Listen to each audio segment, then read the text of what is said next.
MLC ఎన్నికల polling సందర్భంగా తాడికొండ మాజీ శాసనసభ్యురాలు మరియు ఆంధ్రప్రదేశ్ రాష్ట్ర Madiga corporation chairperson doctor Undavalli Sridevi Tadikonda ప్రభుత్వ కళాశాలలో పట్టభద్రుల ఎమ్మెల్సీ ఎన్నికల ఓటు హక్కు వినియోగించుకున్నారు. ఈ సందర్భంగా శ్రీదేవి మాట్లాడుతూ ప్రజాస్వామ్య దేశంలో ఓటు అనేది ప్రజల చేతిలో పెద్ద ఆయుధమని, అందరూ బాధ్యతతో ఓటు వేయాల్సిన అవసరం ఉందని అన్నారు.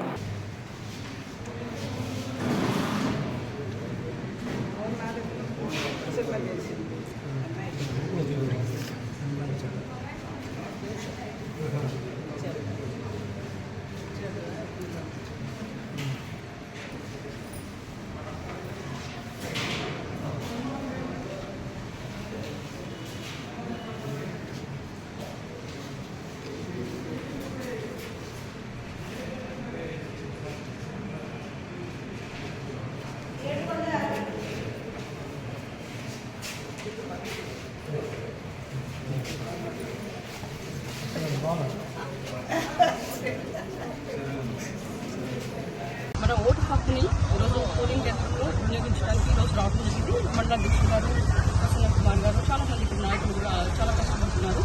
ఈరోజు మరి ఎన్డీఏ కూటమి అభ్యర్థి ఎందుకు గెలవాలి అని మీరు అనుకుంటే, మీకు అందరికీ తెలుసు గత ప్రభుత్వం ఏం చేసిందో. మెగా డిఎస్సీ అనుకుంటూ ఇవేంటి, చంద్రబాబు నాయుడు గారు ఇచ్చిన ఉద్యోగాలు ఒక లెక్క, 11,000 ఏంటి, 18,000 ఏంటి, 2018 8,000 ఇచ్చినప్పుడు నేను వచ్చినంత మెగా డిఎస్సీ ఇస్తాను. తర్వాత జనవరి ఎంతో దూరం లేదు, నిరుద్యోగ ఉద్యోగులారా మీరేమీ భయపడద్దు, నేను వచ్చిన తర్వాత జాబ్ క్యాలెండర్ వదులుతాను, మీ అందరు కూడా అసలు ఏ విధంగా జాబ్ ఇస్తారంటే ప్రతి జనవరి ఇప్పుడు వచ్చింది, మనం వెంటనే నెక్స్ట్ జనవరి వస్తుంది, అలా చెప్పుకుంటూ వెళ్ళిపోయి జాబ్ క్యాలెండర్ సంగతి వదిలేసి సాక్షి క్యాలెండర్ మాత్రమే వదులుతున్నారు జగన్ గారు.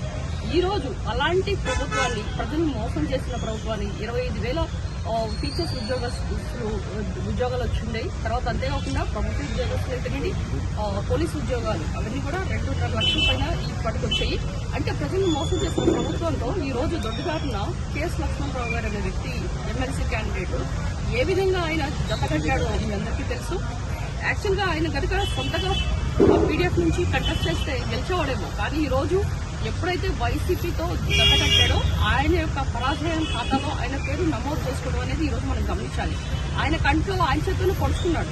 ఎందుకంటే గత 5 సంవత్సరాల్లో ఎప్పుడైనా కానీ జగన్మోహన్ రెడ్డి గారిని, బాబు మరి నేను పీడిఎఫ్ కోటాలో మరి ఎమ్మెల్సీ అయ్యాను, మరి ఇక్కడ జాబ్ క్యాలెండర్ ఇది, మరి మా నిరుద్యోగస్తులకి ఎక్కడ ఉద్యోగాలని ఒక్క మాట అడగపోగా ఆయనకి జగన్మోహన్ రెడ్డి గారికి మద్దతులకి ఈరోజు తాడేపల్లి ప్యాలెస్ లో సీనియర్ నేతలందరూ కూర్చోబెట్టుకుని జగన్మోహన్ రెడ్డి గారు మనకు 5 సంవత్సరాలు లక్ష్మణన్న గారు చాలా హెల్ప్ చేశాడు, ఆయనకి మీరు ఓటేయండి అని చెప్పడం అనేది మనం ఏ విధంగా చూడాలి ఈరోజు. కనుక ఈరోజు ప్రజలందరూ కూడా ముక్త కంఠంతో ఈరోజు ఆల్పట్ రాజేంద్ర ప్రసాద్ గారికి ఓటేయాలని కూడా డిసైడ్ చేస్తున్నారు.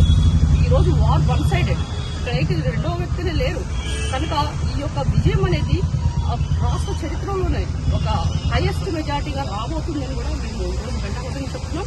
ఈ రోజు ఇక్కడ పోలింగ్ స్టేషన్కి వచ్చిన ప్రజలైతేనేంటి, తర్వాత ఇక్కడున్న మద్దతుదారులు చూస్తుంటే ఈ రోజు ఆలపాటి రాజేంద్ర ప్రసాద్ గారు గెలుపు ఈ రోజుతో తథ్యం, ఇంకా 3వ తారీఖు వరకు వెయిట్ చేయక్కర్లేదు అని కూడా మనకి గంటపదంగా నేను చెప్తున్నా. ఈ రోజు మరి ఇక్కడ సమ్మర్ ఉంది, మరి ఎండ వాటికి ఎవరికైనా సపోజ్ హీట్ స్ట్రోక్ వచ్చినా, లేకపోతే ఎవరైనా కళ్ళు తిరిగి పడిపోయి చాలా మెడికల్ క్యాంప్స్ కూడా పెట్టారు. కనుక ఇక్కడ అరేంజ్మెంట్స్ అది ఎక్స్ట్రీమ్లీ గుడ్. సో ఈ రోజు మేము ఓటేసిన తర్వాత మరి ఇక్కడున్న క్రౌడ్, ఇక్కడ వాతావరణం చూసి రాష్ట్రంలో ఏవైతే ఎమ్మెల్సీ ఎలక్షన్స్ ఈ యొక్క ఉమ్మడి కృష్ణా జిల్లా, తర్వాత రాజమండ్రి ఏదైనా కానీ ఈ యొక్క ఎలక్షన్లో అందరూ కూడా ఎన్డీఏ కూటమితోనే ఉన్నారు అని కూడా మనం రుజువు చేయబడ్డాం. మేడం, నియోజకవర్గాలు అంతకుముందు అందరూ గెలుపు కోసం